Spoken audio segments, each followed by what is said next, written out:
If you're wondering whether you should go no contact to get your avoidant back, watch this video because I will explain in this video 5 reasons why you should go no contact in this context, and also practical tips and things to help you deal with this situation, because I know going no contact is difficult. I know you have potentially this urge to reach out.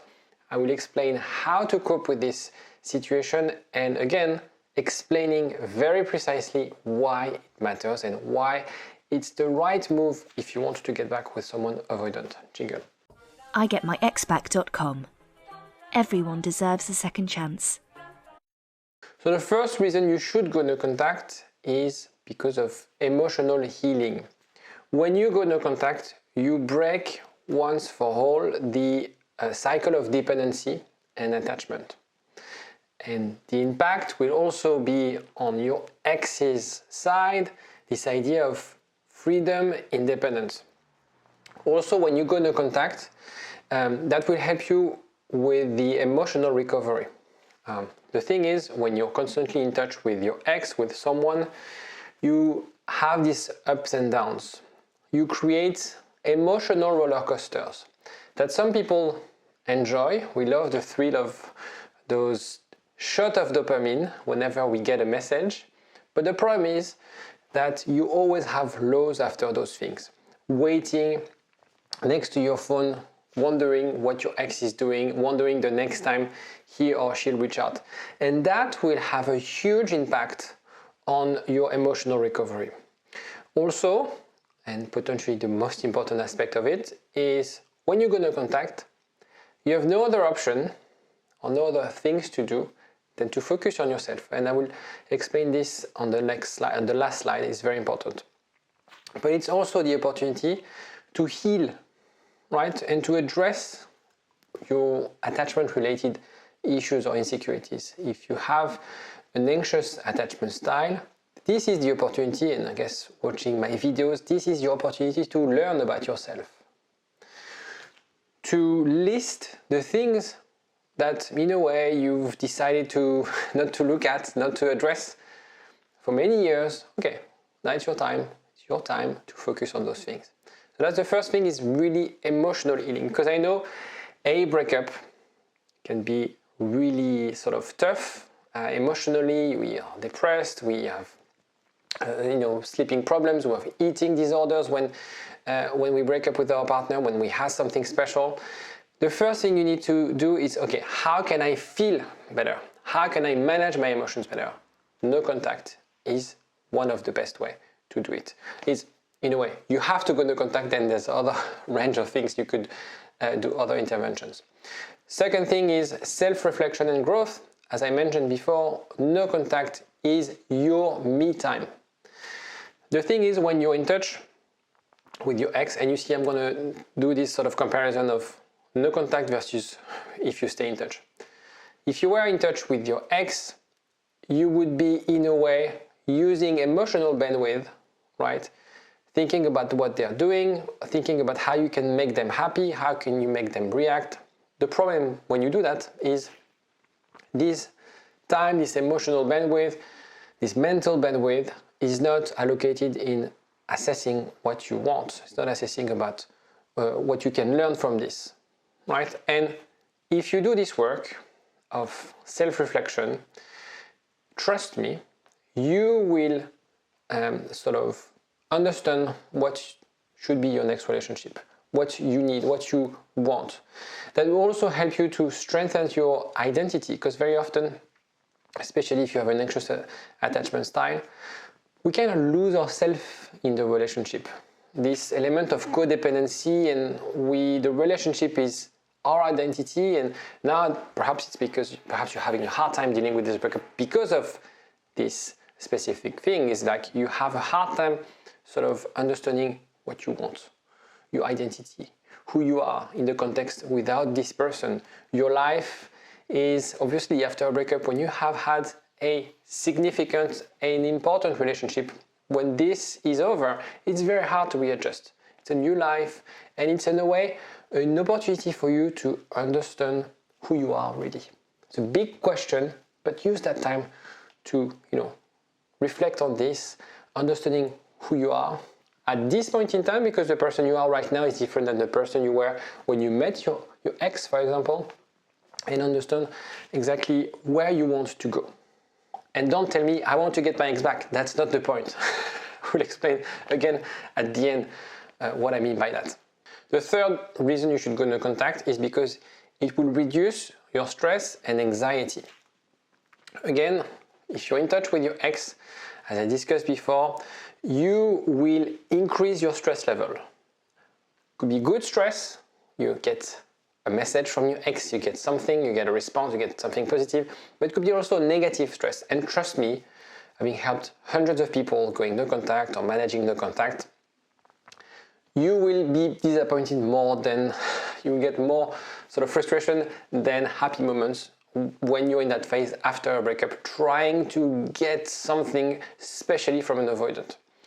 Second reason is the stress-related brain responses. And again, the same way when you receive a notification on your phone, that shifts your attention to something. It's going to be the same when you're in touch with your ex, when you're trying to get something from your ex. It's going to be very hard for you to refocus on your work, refocus on your anything that you were doing. You will always have your ex in the back of your head. So it's very important to do this because that will improve the emotional regulation that we discussed at the beginning. So remove things from the environment, remove this from your emotional sort of surrounding, and also obviously it's really about establishing a calm and stable emotional state. Obviously breakups, as I discussed, are very tough. We're depressed, we cry, we have difficulty sleeping, or we oversleep, or it's kind of a mess, right? So the most important thing you need to do right now is find ways to calm things down, right? Because if you continue entertaining this element of stress, of anxiety, you will make wrong decisions. We usually, and it makes sense, but people don't do it, we usually make bad decisions when we are stressed, when we don't sleep well, when we are under pressure. Okay, it does make sense. However, in the context of breakups, people feel like, okay, I need to do this, I need to reach out to him, I need to do that, I need to send them flowers, I need to show up to their workplace. And when I have this kind of sort of questions from people who call me about like, should I do that, should I do that? When you dig a little bit deeper, there's a fear behind, okay? There's this idea of like the lack of control. And it's because they are very stressed. It's because they don't sleep a lot. It's because, again, their emotional state is not as calm as it should. When you are cool as a cucumber, trust me, you'll make the right decisions. You'll see things differently. What I say to my clients very often is learn to distance yourself.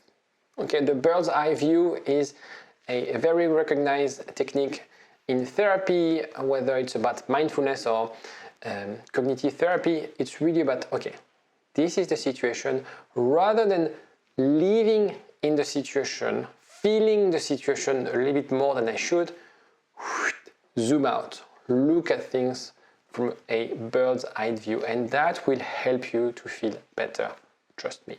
Fourth one, enhancing personal autonomy, which is very important if you're dating someone avoidant and if you are someone who tend to be anxiously attached. No contact is an opportunity and it's a challenge for you to rediscover life outside of the relationship. And very often people, they don't know how to be single, right? So it's your opportunity to do that. Maybe you don't like it, you don't feel like it, but you have to do it. It's very important. It's also important to understand this idea of emotional entanglement. It's basically the internal struggle between what's proper and what the heart desires. Let me put it this way. When people call me on my discovery call, usually they want to know what's proper. And they tell me at the end of the call, okay, I needed to hear this. Because my heart was telling me otherwise. My heart was telling me to do that. My heart was telling me to do that.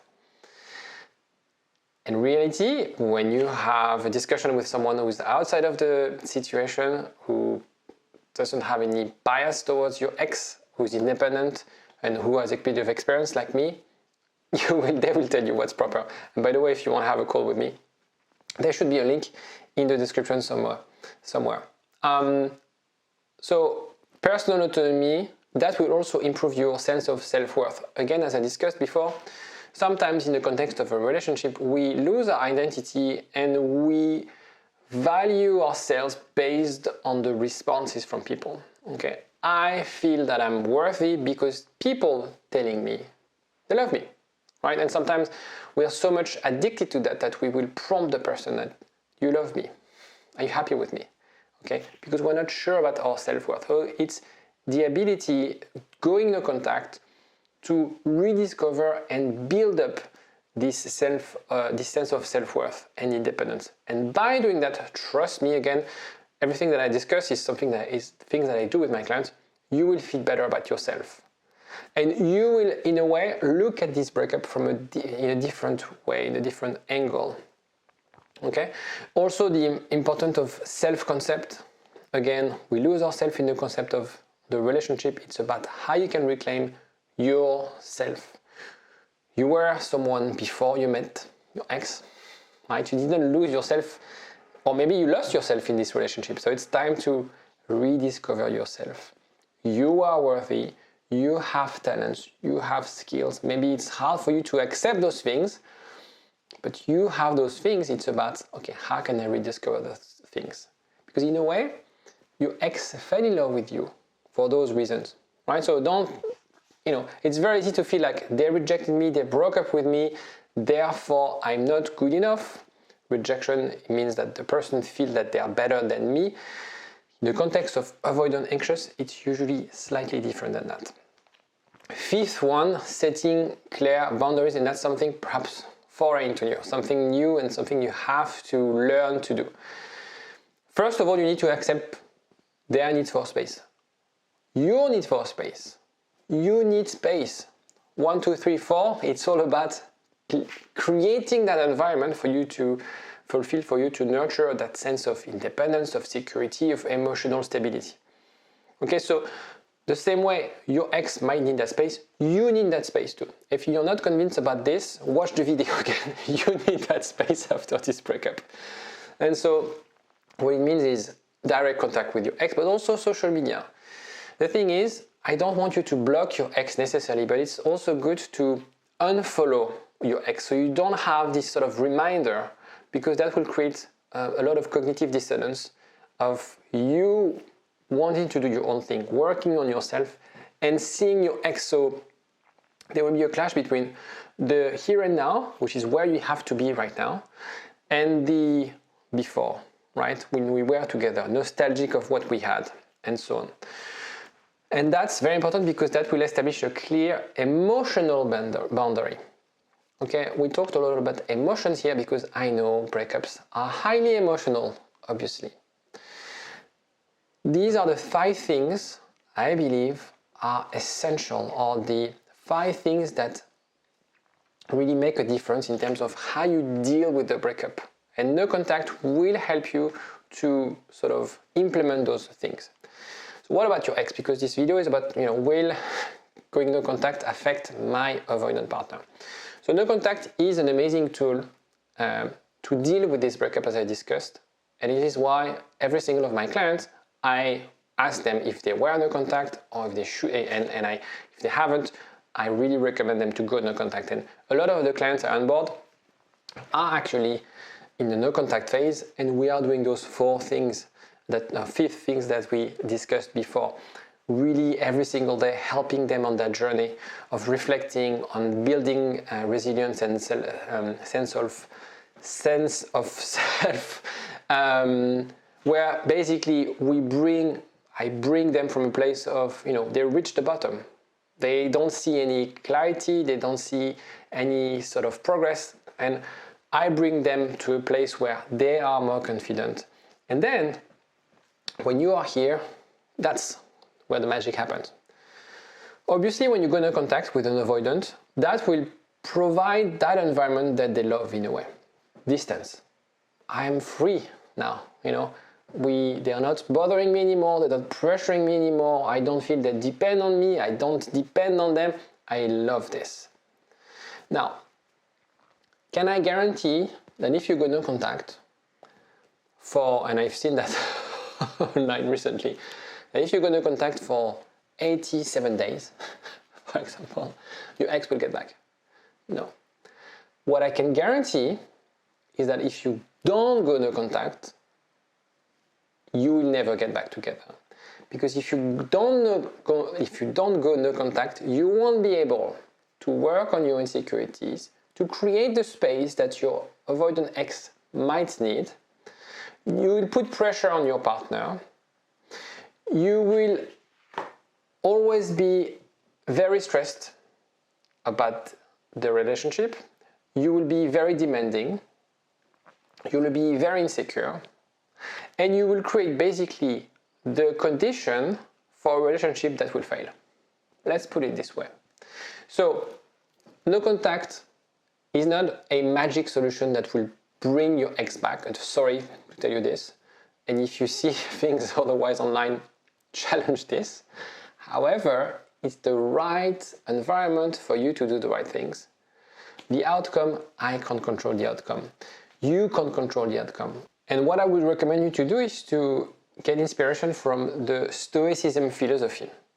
And that's the thing that I apply as well personally and also with my clients. The Stoicism philosophy, and rather than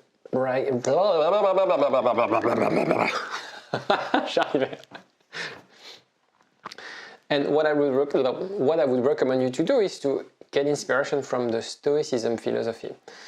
And if you want to read a book about personal development, about breakups, etc., okay, read the book attached if you want, but try to read books about Stoicism philosophy. That will really help you to get that distance and sort of start reflection on yourself more than on your ex, on the relationship.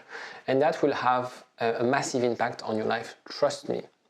So first thing is focus on what you can control. That's one of the biggest thing, the most important thing of the Stoicism philosophy. There are things you can't control, what your ex is doing, what your ex is thinking, their actions, their decisions, their behaviors, whether they're working on themselves, whether they're happy with where they are. You can't control those things. Focus on what you can control. Get back to the slide before about your independence, about the things you do, about the things you learn, about the content that you consume, about the help that you get. These are the things you can control. Okay? Understand and accept that your worth comes from within. Okay, that's very much sort of conceptual, but very often people suffer from a breakup because they value themselves in the eyes of their partner. And in a way, we love to be loved. There's nothing wrong loving to be loved.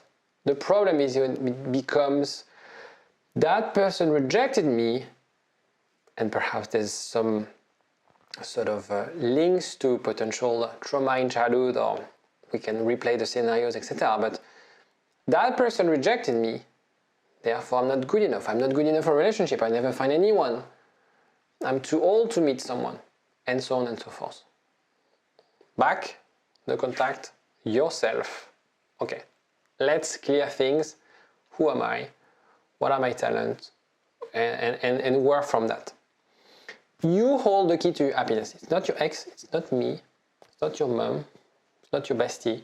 You hold the key to your happiness. It's your challenge right now is to lay out a plan and find the resources, find the people who could help you, find the things you need to learn, the things you need to implement in your life for you to have the life that you deserve, right?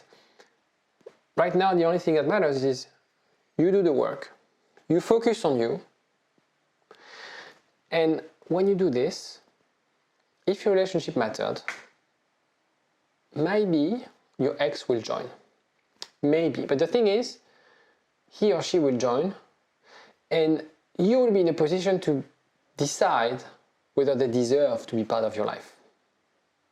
Right? Because you're doing the work, you're working on your insecurities. Okay, what are they doing? If they're avoidant and they're not doing anything, and they still have this fear of commitment, and you want to commit, you want to have kids, you want to have a family, you want to have a future, but that person doesn't want to overcome this fear of commitment. They don't want to engage in the relationship. Is this really what you want? And this is why it's important for you to do this work on your own, away from your ex, focusing exactly on what matters to you in your life. If you have any questions, if you have any requests, don't hesitate to reach out or let me know in the comment section. I will see you next time. Bye-bye.